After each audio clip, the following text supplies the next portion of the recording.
रात से रुक रुक कर हो रही बरसात से एक तरफ जहां ठंड बढ़ गई है तो वहीं फसलों में भी नुकसान की आशंका जताई जा रही है। किसानों का कहना है कि इस बरसात से सबसे ज्यादा नुकसान सरसों की फसल को होगा, क्योंकि सरसों में अब फूल आने लगा है और इस बरसात से फूल झड़ जाएगा, जिसकी वजह से सरसों काली पड़ जाएगी। और सब्जियों की बात करें तो सब्जी पर भी काफी बरसात से प्रभाव पड़ेगा। कुछ किसानों का कहना है कि अभी गेहूं की फसल में पानी की सिंचाई की जरूरत थी, लेकिन इस बरसात से गेहूं की फसल को फायदा होगा। नरेंद्र यादव, गांव मलेरना से जी।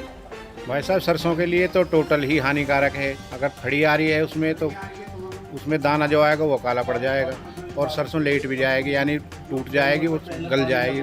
सरसों में तो 100% नुकसान है। बात रही अगर गेहूं की, गेहूं में थोड़ा फ़ायदा है इससे। गेहूं में तो थोड़ा फ़ायदा है, गेहूं में पानी की चाहत अभी छोटे हैं, कोताही नहीं है। सब्जी में टोटल नुकसान है जी।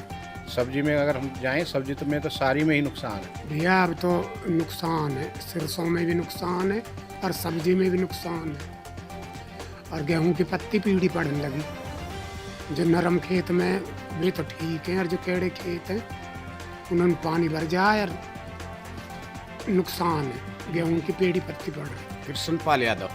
देखो, जो पहले बारिश हुई उससे तो फायदा था किसानों को। अब जो ये बारिश हो रही है बेमौसम की, इससे थोड़ा नुकसान है।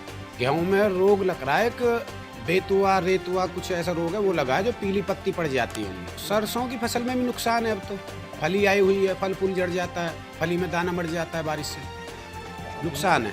गेहूं में जो पहली बारिश हुई थी उससे तो फायदा है बहुत ज्यादा किसानों को। समझो कि बड़े बूढ़े कह करे हमारे नो भाई 100 ही बरस रहो, कोरोना आज ही बरस रहो खेत में जब मावट हो करे।